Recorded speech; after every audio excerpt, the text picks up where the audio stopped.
Josh Frydenberg, thanks for joining me. Look, First, the economy. You've had some good figures, wages, growth, for instance, inflation still a bit low. Yet I don't know that many people feel that they're still getting ahead of the inflation in their wages packages. Now, obviously, they've had a little bit more, but I don't know they're feeling the good news in their pockets.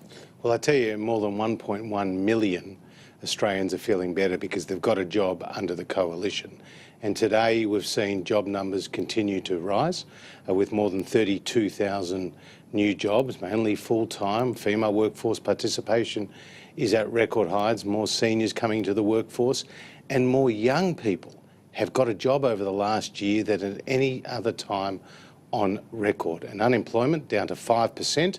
That is good news for the economy, with still some way to go. So whether it's the job numbers, whether it's our AAA credit rating that's been reaffirmed, whether it's our budget that is on track to come back to balance a year earlier than expected in 2019, 2020, or whether it's our growth numbers, which are faster than any G7 nation, and Australia is growing at its fastest rate since the height of the mining boom, that is all good news for Australian households, businesses and families. But a lot of those headline numbers are good.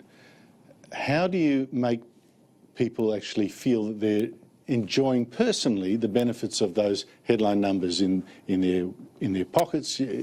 How do you get that? There's a sourness out there.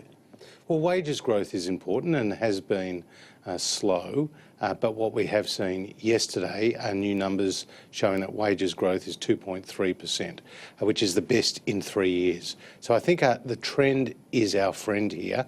We are moving in the right direction, and together with the other economic figures that we've seen, the Australian economy is doing well, but it doesn't run on autopilot.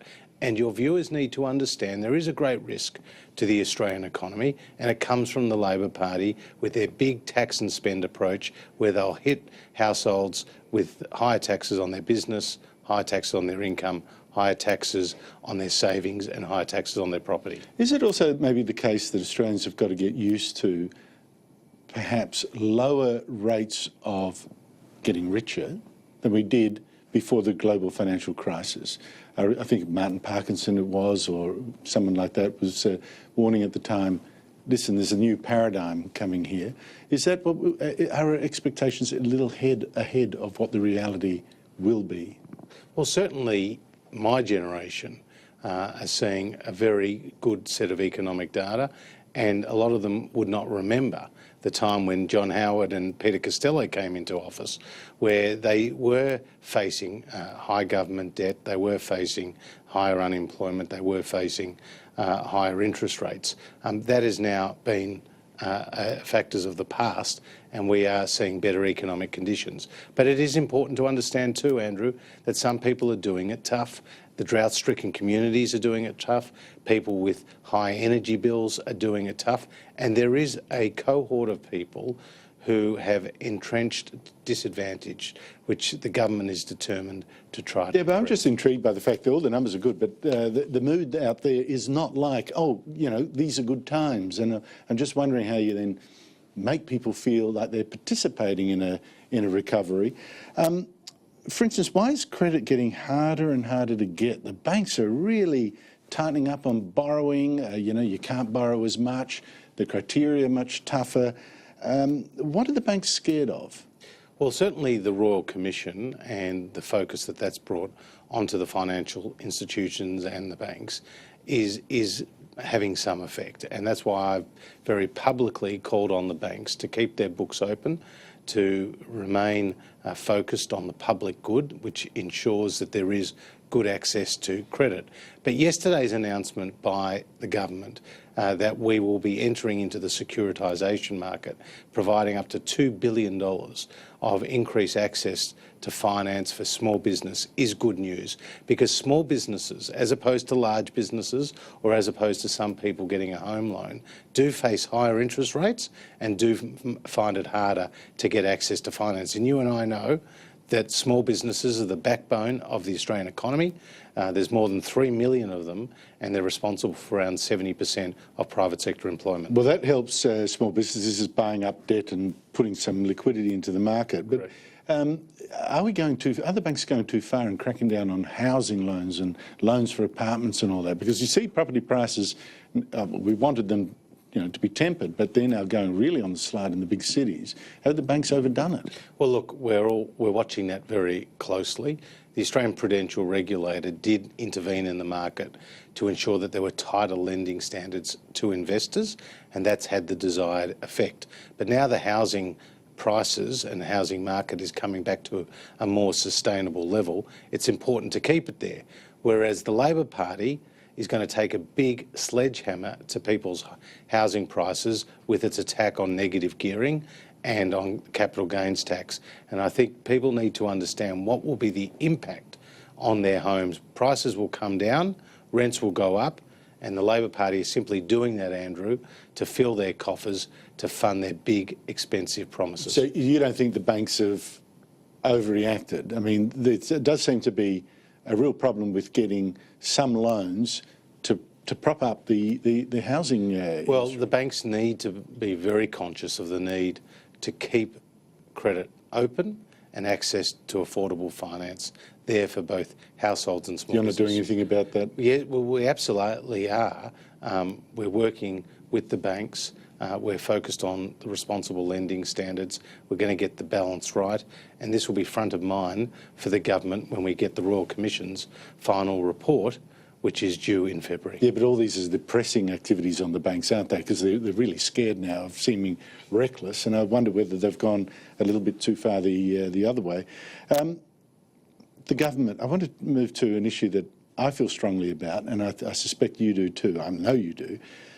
Your government said during the Wentworth by-elections it's going to examine a proposal to move our embassy in Israel from Tel Aviv to Jerusalem and to West Jerusalem, which will always be the capital of Israel, whatever the final peace deal will be. Now, Muslim countries hate this, and some Indonesian ministers are saying because of this, they're not going to sign a free trade deal with Australia. They've been on the record on that. There are now reports that the government's going to cave in and drop the plan. You had Minister Steve Chiobo telling his counterpart there's only a 5% chance that this thing will go through. Is he right? Well, look, let me make it very clear that Australia will determine its own foreign policy where we place embassies. And Scott Morrison has been very firm and consistent on that.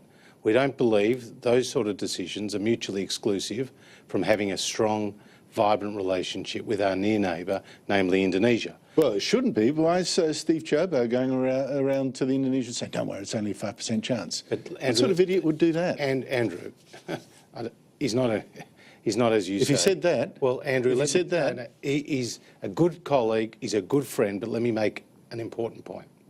There will be people who will say to you that Australia should not move its embassy to Jerusalem. But let me tell you why I believe Scott Morrison was absolutely right to make a principled statement that we now are beginning a process to consider that very option. Why? Because, number one, Australia, like so many other nations around the world, accept Israel's sovereignty over West Jerusalem. That's where their parliament is. That's where Australian diplomats present their credentials. That will be the capital of Israel under any two-state solution. That's the first point. The second point is, Israel stands alone as a country that cannot determine its own capital to the point that Australia puts its embassy there. Israel is alone. Of all the embassies, of all the high commissions around the world, we don't happen to have our embassy in Israel's own capital. Why? Because countries believe this will increase the leverage to get the parties to the negotiating table to solve the Palestinian and Israel peace process. Well, I can tell you right now that peace process is frozen. And as long as Hamas are in control of Gaza, Hamas is a listed terrorist organisation, then you're not going to get a deal between the parties. Third, there is no peace process, is there? Well, there is none. Hamas was just raining rockets on Israel just the other day. It's completely stalled. It's completely. And the third point is that the United Nations and some of its committees often have one standard for Israel and another standard for other individual countries. So the UN General Assembly has passed more anti-Israel motions than nearly every other individual country combined. The UN Human Rights Council has more anti-Israel motions than Syria, North Korea, Iran, other sick. human rights abuses combined, right? So people need to understand that Indonesia doesn't have diplomatic relations with Israel. Indonesia doesn't recognise Israel. So we'll always have a different approach from Indonesia on this key issue. Australia will determine the way forward. Scott Morrison has announced that we were beginning a process. He was right to do that. People may debate with you about the timing of all of that, but as a fundamental point, As a moral point. based on our values, next year we celebrate 70 years of diplomatic relations with Israel.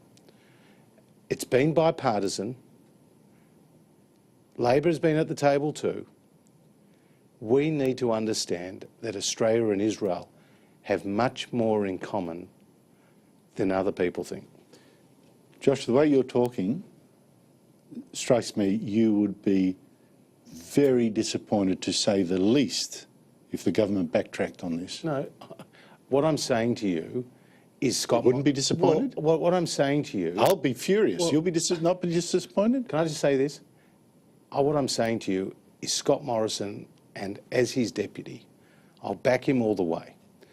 And his announcement, the government's announcement, that we are working through a process to consider that very question was the right thing to do.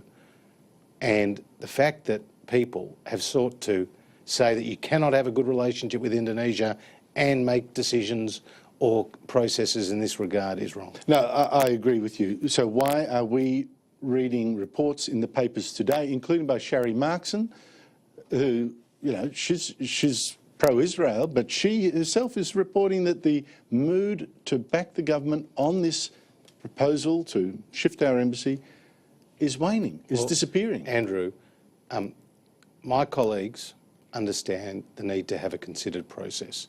They back Scott Morrison in so doing.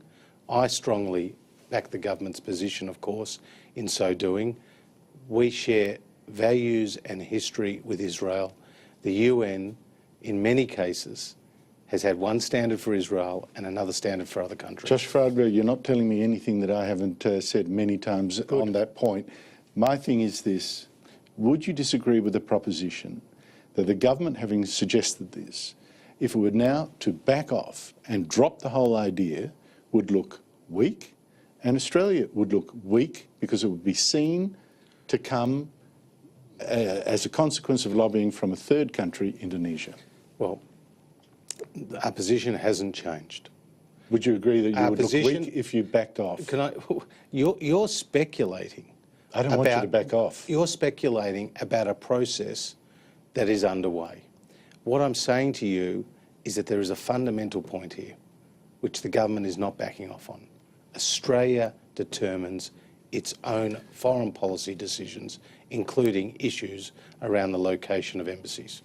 Josh Frydenberg, I know there's only so far you can go in as a loyal member of the government, but I suspect you would be as heartsick as I am if the government did weaken on this. Well, let me just say, Andrew, I really commend the Prime Minister and my colleagues, because we're all at one on this issue, which is Australia determines its foreign policy, and a process is now underway. Let it run its course. Josh Frydenberg, thank you so much for your time. Thank you.